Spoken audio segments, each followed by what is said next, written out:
नमस्कार साथियों, फिजिक्स के चौपट सीरीज के पार्ट 2 वीडियो में आप लोगों का स्वागत है। आज की इस वीडियो में हम लोग चौपट सीरीज के तहत फिजिक्स के most very important objective questions को देखने वाले हैं।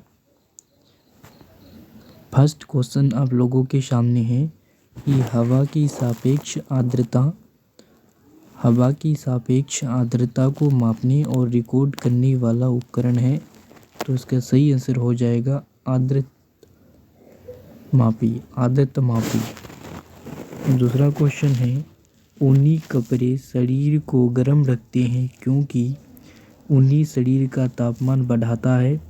ऊन कुचालक है। ऊन बाहरी वस्तुओं से दीप्तिमान ऊष्मा को अवशोषित करता है। ऊन बाहरी वस्तुओं को गर्मी को अस्वीकार करता है। तो ऊनी कपड़े शरीर को गर्म रखते हैं क्योंकि ऊन जो है ना कुचालक है। तीसरा क्वेश्चन है, पृथ्वी पर ऊर्जा का मुख्य स्रोत क्या है? पृथ्वी पर ऊर्जा का मुख्य स्रोत सूर्य है। प्रकाश तरंग किस प्रकार की तरंगे हैं? प्रकाश तरंग अनुप्रस्थ तरंग है और ध्वनि तरंग जो है ना अनुदैर्घ्य तरंग है। ध्वनि तरंगे अनुदैर्घ्य तरंग है और प्रकाश तरंग अनुप्रस्थ तरंग है। आगे क्वेश्चन है, एक एमीटर सर्किट के साथ डॉट के रूप में जुड़ा होता है। तो एक एमीटर सर्किट के साथ श्रृंखला में जुड़ा होता है, इसलिए इसका ऑप्शन बी सही है। आगे क्वेश्चन है कि निम्नलिखित में से कौन सा प्रकार का कोयला प्रति इकाई सबसे अधिक ऊष्मा उत्पन्न करता है? तो इसका सही आंसर हो जाएगा एंथ्रासाइट। निम्नलिखित में से कौन सी मौलिक मात्रा है? तो इसका सही आंसर हो जाएगा समय। इस मूल मात्रा यानी फंडामेंटल यूनिट, मूल मात्रक यानी फंडामेंटल यूनिट। ऐसा पद्धति में मूल मात्रकों की जो संख्या है ना कुल 7 है, उसमें से एक समय है, इसलिए इसका ऑप्शन बी सही है। ठोस अवस्था में विद्युत धारा प्रवाहित करने वाला पदार्थ है। तो ठोस अवस्था में विद्युत धारा प्रवाहित करने वाला पदार्थ ग्रेफाइट है। हवा की सापेक्ष आर्द्रता को मापने और रिकॉर्ड करने वाला उपकरण है। तो इसका सही आंसर हो जाएगा हाइग्रोमीटर।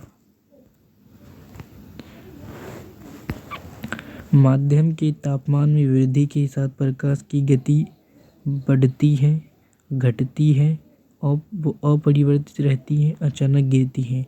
तो माध्यम के तापमान में वृद्धि के साथ प्रकाश की गति जो है ना अपरिवर्तित रहती है। माध्यम का तापमान बढ़ाने पर प्रकाश की गति में कोई फर्क नहीं पड़ता है। और आपको पता होना चाहिए कि प्रकाश की चाल जो होता है ना एक समान रहती है। चलिए आगे चलते हैं। आगे क्वेश्चन है, जब बैरोमीटर की रीडिंग अचानक से कम हो जाती है तो ये संकेत है तूफान का। जब बैरोमीटर की रीडिंग अचानक से कम हो जाती है तो ये संकेत है तूफान का। आगे चलिए, आगे क्वेश्चन है, बिजली का सुचालक है। ऑप्शन है शुष्क हवा, कागज, मिट्टी का तेल, ग्रेफाइट। तो बिजली का जो सुचालक है ग्रेफाइट, इसलिए उसका ऑप्शन डी सही है। सूर्य से ऊष्मा पृथ्वी तक पहुंचती है। तो सूर्य से जो ऊष्मा है वो पृथ्वी तक विकिरण द्वारा पहुंचती है, विकिरण प्रक्रिया द्वारा। आगे चलिए, किसी बस में खड़ा एक यात्री जब बस को अचानक मोड़ता है तो वो बाहर की ओर गिर जाता है, इसका कारण है? तो इसका कारण है गति की जड़ता, न्यूटन का प्रथम नियम। डेसिबल किसके लिए प्रयोग की जाने वाली इकाई है? तो डेसिबल किसके लिए प्रयोग की जाने वाली इकाई है? इसका सही आंसर हो जाएगा option C, intensity of sound, ध्वनि की तीव्रता। आकाश नीला दिखाई देता है क्योंकि आकाश नीला दिखाई देता है किसके कारण? तो आकाश नीला दिखाई देता है प्रकाश के प्रकीर्णन के कारण। और बैंगनी रंग के प्रकाश का प्रकीर्णन सबसे अधिक और लाल रंग के प्रकाश का प्रकीर्णन सबसे कम होता है। दीपक में तेल बत्ती के ऊपर चढ़ता है क्योंकि? तो इसका सही आंसर हो जाएगा केशिका क्रिया की घटना। केशिका क्रिया की घटना के कारण दीपक में तेल बत्ती के ऊपर चढ़ता है। आगे है, खतरे के संकेत आमतौर पर लाल होते हैं क्योंकि लाल रोशनी सबसे कम उज्ज्वलित होती है, सबसे कम विचलन से गुजरती है, सबसे कम वेग होती है, आँखों को आराम देती है। तो इसका सही आंसर हो जाएगा सबसे कम विचलन से गुजरती है। आगे है तेल की बूंद पानी के ऊपर फैलती है क्योंकि। तो इसका सही आंसर हो जाएगा ऑप्शन डी, तेल की सतह का तनाव पानी की तुलना में बहुत कम होता है। आगे क्वेश्चन है, निम्नलिखित में से कौन सा अधिक गंभीर बम्स उत्पन्न करता है। तो इसका सही आंसर हो जाएगा भाप। गर्म पानी से ज़्यादा गंभीर होता है भाप।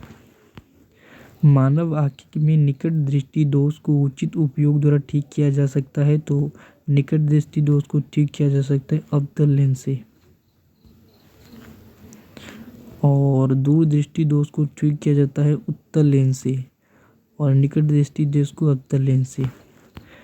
तारे के टिमटिमाने का कारण क्या है। तो तारे के टिमटिमाने का कारण है वायुमंडलीय अपवर्तन, इसलिए उसका ऑप्शन डी सही है। क्वेश्चन नंबर 23 है, भूकंप की तीव्रता मापने वाला उपकरण को कहा जाता है। तो भूकंप की तीव्रता मापने वाले उपकरण को कहा जाता है सिस्मोग्राफ। श्वेत प्रकाश को विभिन्न रंगों में विभाजित करने के लिए निम्नलिखित में से किसका उपयोग किया जाता है। तो इसका सही आंसर हो जाएगा प्रिज्म। 25 नंबर क्वेश्चन है, प्रकाश के फैलाव का अध्ययन करने के लिए निम्नलिखित में से किस उपकरण का उपयोग किया जाता है। तो इसका सही आंसर हो जाएगा स्पेक्ट्रोमीटर।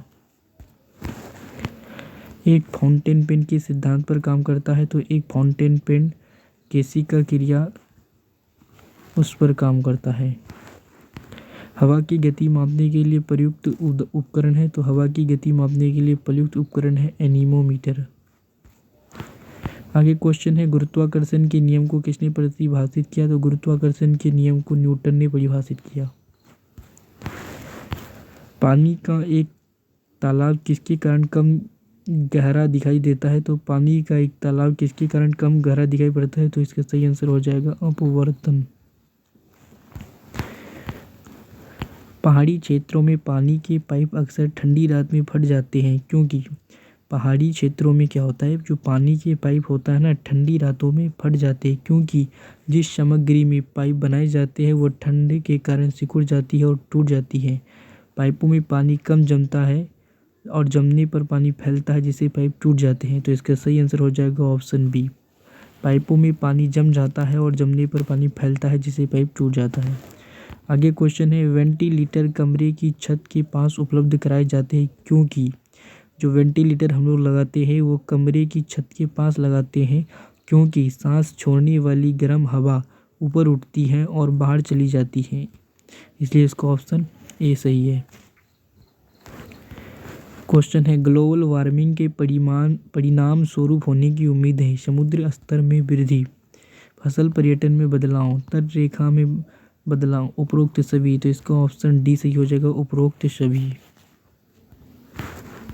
आगे क्वेश्चन है, 20 हर्ट्ज से 20,000 हर्ट्ज की आवृत्ति वाली ध्वनि को कहते हैं। तो इसका सही आंसर हो जाएगा श्रव्य ध्वनियाँ।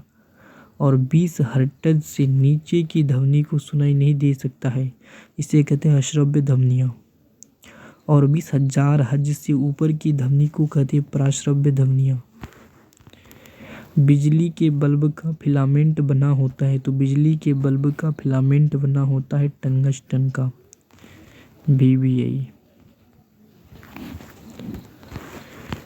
फ्यूज तार की प्रकृति है। तो फ्यूज तार की प्रकृति उच्च प्रतिरोध और कम गलनांक। फ्यूज जो तार होता है ना, उसका प्रकृति उच्च प्रतिरोध और कम गलनांक। वह धातु जिसकी विद्युत चालकता अधिक है वो है चांदी। वह धातु जिसकी विद्युत चालकता अधिक है वह है चांदी।